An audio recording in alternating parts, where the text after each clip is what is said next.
2 3 start. தாத்தா, நீங்கள் எத்தனை வருஷமாக இந்த தொழிலில் இது ஆரம்பிச்சிட்ருக்கீங்க?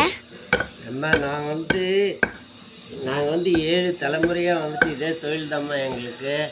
எங்கள் தாத்தா, எங்கள் தாத்தாவுக்கு தாத்தா, எங்கள் தாத்தாவுக்கு அவங்க அப்பா, எங்கள் அப்பா எல்லாருமே நாங்கள் இந்த தொழில் தாம்மா. மரத்தொழில் வந்துட்டு விவசாய கருவிகளை நாங்கள் உருவாக்குறோம். விவசாய கருவிகள்னா இந்த விவசாயத்துக்கு உபயோகப்படுற வந்து ஏறு, கலப்பை, இந்த இதெல்லாம் மண் வெட்டி, இது வந்து வரப்பை கழிக்கிறது, இது வந்து மல்லிக்கு வந்துட்டு அந்த களை எடுக்கக்கூடிய கருவி, இதுவும் வரப்போரம் கழிக்கிறதுக்கு வந்துட்டு கருவி.